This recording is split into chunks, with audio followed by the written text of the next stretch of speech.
Florida didn't just lose the plot, it sold the postcard and kept the debt. The so-called Sunshine Empire was run like a real estate brochure with a press secretary, and now the beaches are booming with silence. In the next few minutes, you'll learn exactly how Florida's housing market and tourism engine cracked at the same time, why insurance became the wrecking ball, how record numbers got manufactured, where the money really vanished, and the one metric that tells you whether the comeback narrative is real or just more beach day propaganda. Florida was supposed to be untouchable, the land where rooftops and revenue rose forever. But behind the palm trees, the math stopped working. Homes sit unsold, hotels half empty, and the cash flow that once felt endless has turned into an echo. Politicians keep waving charts. Locals keep seeing plywood.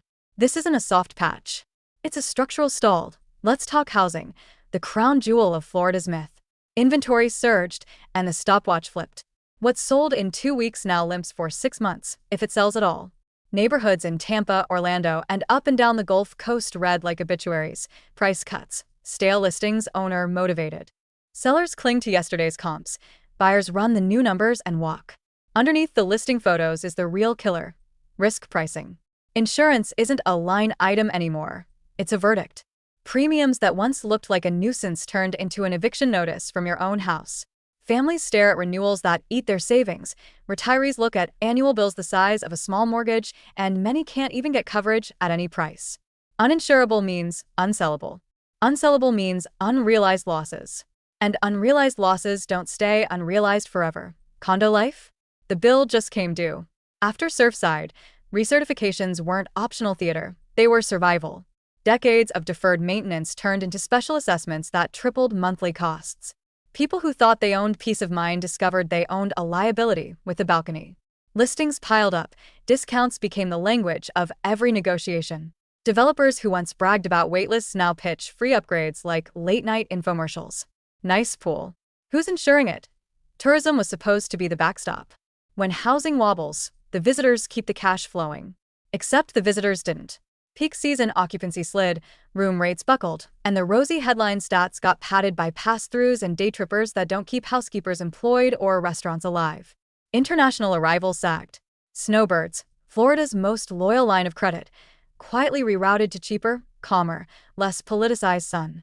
Every missing long-stay Canadian erased weeks of steady spend: groceries, marinas, dentist appointments, long guys, the microeconomy that keeps coastal towns breathing between holidays. The state can count heads, but small businesses count receipts. You can't separate the downer from the environment that fed it. Confidence is an ecosystem. When leaders turn governance into a performance, investors turn capital into distance. Global funds don't argue. They reclassify risk and pull the plug. At the street level, it looks like half-finished subdivisions, frozen tower cranes, banks that suddenly revisit underwriting, and projects that die mid-press release. At the household level, it looks like credit cards up, savings down, and that sick feeling when the renewal email lands. Here's the uncomfortable loop most press conferences won't touch.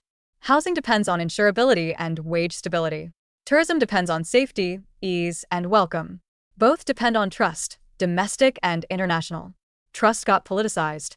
Insurance got repriced. Visitors got options. The loop closed on the state's two main pillars at the same time, and the shockwaves met in the middle. Fewer tourists mean fewer service jobs. Fewer jobs mean fewer renters and buyers. Fewer buyers mean falling absorption. Falling absorption means more discounts, which telegraph risk, which push insurers and lenders further away. The engine doesn't stall, it seizes, and the narrative gymnastics? Impressive. Counting drive-through truckers as visitors. Treating disaster repairs like organic growth. Declaring record anything while airports cut routes, conventions bail, and corporate expansions quietly disappear from the calendar. That's not a recovery. That's a costume change. Meanwhile, hotel P&Ls bleed from the middle. Utilities up, labor brittle, rate discipline gone. You can only optimize housekeeping schedules so much before the lobby just sounds like an empty church. Let's zoom back into the living room where all this lands. Teachers, nurses, property managers, the small business backbone, they're the ones catching the falling knives. Wage growth stagnates while everything essential rises. Insurance, HOA dues, power, groceries. Property levies creep up to cover shrinking tax bases. Cities cut where you feel it: library hours, park maintenance, storm prep, because the money isn't arriving and the grants are a raffle. The emotional economy collapses first. The optimism that carried families through past storms gets replaced by tria. Plans shrink, then pause, then vanish. Florida's model was elegant until it wasn't. Build, attract, repeat. But models degrade when the inputs shift. Climate risk moved from a thesis to a bill. Insurance markets repriced reality. Tourism diversified globally. Social media turned vibes into viral evidence. Empty malls, ghost marinas, half-lit high-rises. Perception became a stampede. The Sunshine brand doesn't protect you when the spreadsheet says no. So, what tells you if this is a valley or a landslide? Watch 5 signals, not the podium. 1. Insurance capacity. Real carriers returning with sane deductibles, not just last resort plans. 2. Months of housing supply falling meaningfully without a fire sale in prices. 3. International seat capacity and long-stay bookings rising at the same time. Length of stay is the tell. 4. Small business formation and survival rates in coastal counties. If the cleaners and cafe owners can breathe, the ecosystem is healing. 5.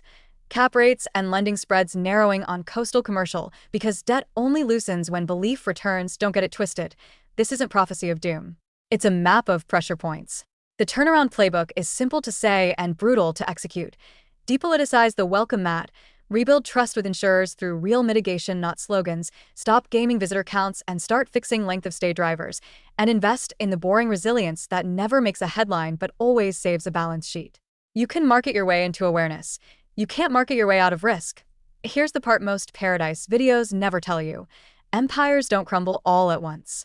They fade through 1,000 daily decisions, postponed roof repairs, delayed loan approvals, a family that picks Madeira over Miami, a CFO that pauses the Orlando expansion until Q4. By the time the averages catch the fall, the locals have already felt it for a year. That's why the data feels late, because it is. Florida still has the assets the world wants: climate, coastline, connectivity, culture. But assets without alignment are just inventory. If leadership keeps selling the postcard instead of fixing the pillars, the market will keep writing the truth in price cuts and closed signs. If they change the incentives, really change them, the same flywheel that spun downward can climb. So, what did we learn beneath the palm trees and press releases? We learned that insurance is the true interest rate of Florida's future. We learned that tourism is diplomacy, not a birthright. We learned that you can't comp your way out of climate or count your way out of contraction. And we learned that confidence, not sunshine, is the state's most valuable resource. If you live there, invest there, or just love it from afar, watch the signals, not the slogans. The beach will still look perfect on your phone. The balance sheets will tell you when it's safe to dive back in.